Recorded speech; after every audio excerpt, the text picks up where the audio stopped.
দাদুর বাড়ি বেড়াতে এসে মৃত্যু হলো এক 4 বছরের শিশুকন্যা। শনিবার সকাল 9টা নাগাদ ঘটনা জানাজানি হতে ব্যাপক চাঞ্চল্য ছড়ায় পুরাতন মালদার মঙ্গলবাড়ি অঞ্চলের বলাতুলি এলাকায়। ঘটনাক্রমে জানা গিয়েছে, চলতি সপ্তাহের বৃহস্পতিবার বিকেলে পরিবারের সঙ্গে দাদুর বাড়ি ঘুরতে যায় বছর 4-এর তুহিনা খাতুন। বাড়ির ছাদে খেলতে গিয়ে ছাদ থেকে পড়ে গুরুতর আহত হয় ওই তুহিনা। আহত অবস্থায় তুহিনাকে মালদা মেডিকেল কলেজ হাসপাতালে চিকিৎসার জন্য নিয়ে যাওয়া হয়। চিকিৎসা চলাকালীন শুক্রবার রাতে তার মৃত্যু হয়।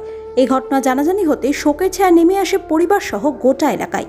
তুহিনার বাড়ি পুরাতন মালদা শাহপুর অঞ্চলের ছোট সুজাপুর এলাকায়।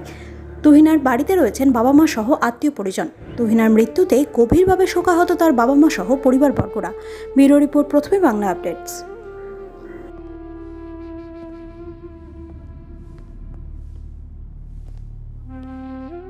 পরশুদিন 13 তারিখে বৈকালবেলা ছাদে বাচ্চারা সব খেলছে, খেলনা তৎকালীন আমরা হঠাৎ করে একটা আওয়াজ পাই।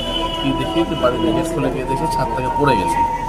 গিয়ে দেখলাম যে রোডের উপরে পড়েছে। সঙ্গে সঙ্গে আমরা মেডিকেল কলেজে নিয়ে গেলাম, ভর্তি হয়েছিল। ভর্তি হওয়ার পর কোনো জ্ঞান না ফিরাই সে গত রাত্রে 14 তারিখে রাত্রে এক্সপায়ার করে।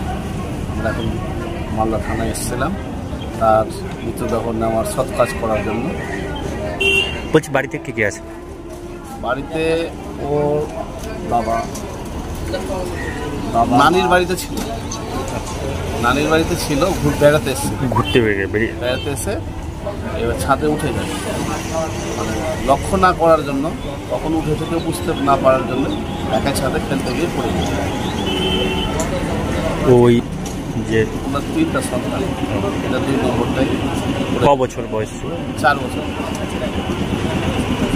আপনার নাম? আব্দুর রহমান।